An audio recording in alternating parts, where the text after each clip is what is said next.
Hello फरमाइश। ममता जी को नमस्कार। नमस्कार, कौन कहाँ से बोल रहे हैं आप? जी, ये आवाज पहुंच रही है मध्य प्रदेश के मालवा क्षेत्र के मंदसौर जिले के नाटाराम से दशरथ सेन की। वाह भाई, क्या बात है। मालवा किस बात के लिए मशहूर है, बताइए। अपने इधर मालवा में दाल बाटी बहुत बनाई जाती है और बाटी का चूरमा होता है, वो मेहमान को परोसा जाता है।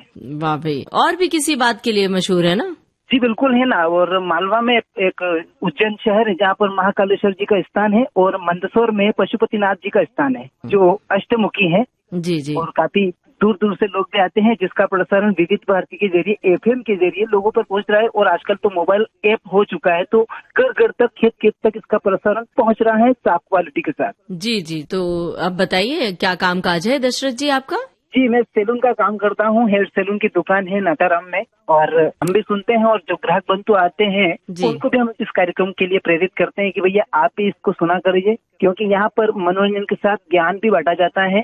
सखियों का जो कार्यक्रम है, सखी सहेली, इसको भी हम बहुत पसंद करते हैं, क्योंकि इनमें छोटी छोटी ज्ञानवर्धक बातें आपके द्वारा हमें घर बैठे मिल जाती हैं। इस समय बारिश बहुत हो रही है ना पूरे देश भर में, तो वो जो पशुपतिनाथ का मंदिर है, तो क्या वहाँ भी पानी पहुँच गया है? जी बिल्कुल। पशुपतिनाथ जो शिवनाथ तट पर विराजित है मंदसौर में, मैया जी ने पशुपतिनाथ जी के दर्शन कर लिए हैं, उनके वहां तक पहुंच चुकी है वो। मतलब शिवनाथ तट के वहीं पर ही पशुपतिनाथ जी का स्थान है मंदसौर में। बिल्कुल उनके दर्शन कर चुकी हैं और बरसात अच्छी हो रही है। किसान जो इंतजार कर रहा था काफी दिनों से, तो उनके लिए अभी जो फसल बो रखी है, सोयाबीन, मक्का और मूंगफली, इसके लिए तो ये पर्याप्त पानी हो चुका है। लेकिन आने वाले दिनों में अगली फसल के लिए जो पानी चाहिए वो अब तक पूर्ति नहीं हो रही है। मतलब थोड़े और पानी बरसेगा तो पूर्ति हो जाएगी। अच्छा अच्छा, मतलब देश के तमाम हिस्सों में जो बाढ़ की स्थिति आई है वो वहाँ पर नहीं है, गनीमत है। चलिए ये जान बिल्कुल इधर तो नहीं है। अपने देश में और जगह बाढ़ आ रही है, बेघर हो चुके हैं, कुछ लोग बहुत परेशानी में है। जी, उनके लिए हम सब प्रार्थनाएं करते हैं और इस आपदा से वो बचे। और मालवा से आपने कहा फोन कर रहे हैं, तो मालवा की संस्कृति भी थोड़ी अलग तरह की है। वहाँ की संस्कृति, वहाँ के रहन सहन के बारे में बताइए हमारे श्रोताओं को। जी बिल्कुल। यहाँ पर मालवी बोली जाती है, यानी क्षेत्रीय भाषा मालवी है। वो मालवी भाषा में बात की जाती है। जैसे विविध भारती तो वैसे भी हर भाषा जानती है।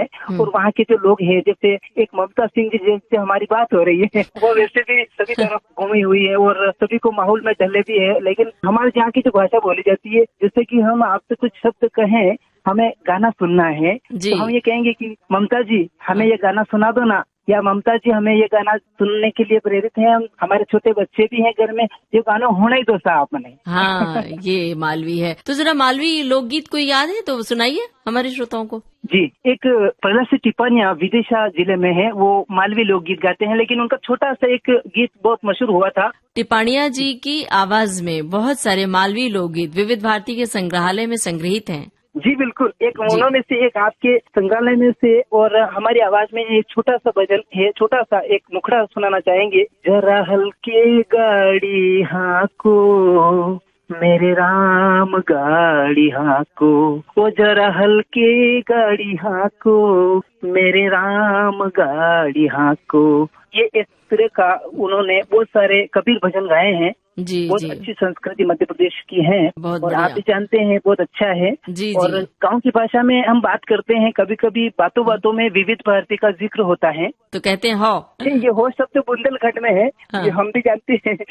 कभी किसी से बात करते हैं तो वो हो बोलते हैं बाहर में, कि उसमें ये भी कह सकते हैं कि जी हाँ नहीं बोलते हो। तो मालवा में भी ये बोलते हैं ना, हो। अगर बोलते हैं कि हाँ जी हाँ, तो हो बोलते हैं, क्या बोलते हैं? नहीं, मालवा में है बोलते हैं। अच्छा। तो हमने अब कभी थोड़े दिन पहले एक बुजुर्ग व्यक्ति थे, तो विविध भारती पुराने सुना करते थे, तो हमने उनसे बात करी कि भैया आप विविध भारती क्यों नहीं सुनते? अब कि बेटा मैं तो अब बूढ़ो हो गयो, लेकिन अब प्रोग्राम मारती नहीं होना। मैंने कहा कि आप मशीन लगा लो। जी हाँ नहीं बोलते हो। तो मालवा में भी ये बोलते हैं ना, हो। अगर बोलते हैं कि हाँ जी हाँ, तो हो बोलते हैं, क्या बोलते हैं? नहीं, मालवा में है बोलते हैं। अच्छा। तो हमने अब कभी थोड़े दिन पहले एक बुजुर्ग व्यक्ति थे, तो विविध भारती पुराने सुना करते थे, तो हमने उनसे बात करी कि भैया आप विविध भारती क्यों नहीं सुनते? अब कि बेटा मैं तो अब बूढ़ो हो गयो, लेकिन अब प्रोग्राम मारती नहीं होना।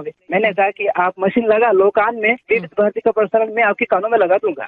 जी जी। तो उन्होंने कहा कि बेटा प्रसारण कैसे मिलेगा? अब तो कोई जरिया नहीं रहा, रेडियो खत्म हो चुका, सेल नहीं मिल रही। इसके मंदसौर में घुमा लेकिन सेल नहीं मिला बेटा। 5 सेल का रेडियो में कान में विविध भारती का प्रसारण मैं आपके कानों में लगा दूंगा। जी जी। तो उन्होंने कहा कि बेटा प्रसारण कैसे मिलेगा? अब तो कोई जरिया जरिया नहीं रहा, रेडियो खत्म हो चुका, सेल नहीं मिल रही, इसके मंसूर में घुमा लेकिन सेल नहीं मिला बेटा, 5 सेल का रेडियो मेरे पास।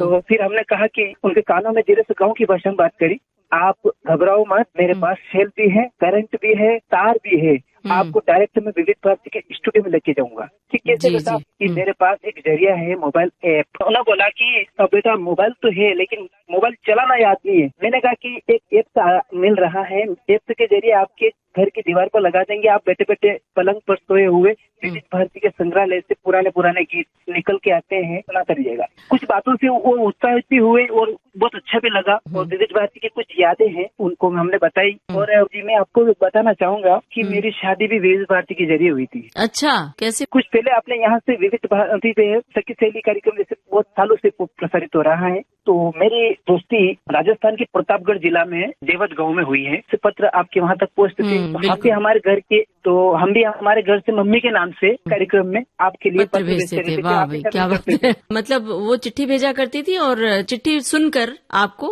जिज्ञासा हुई और आपने उनसे कांटेक्ट किया, है ना?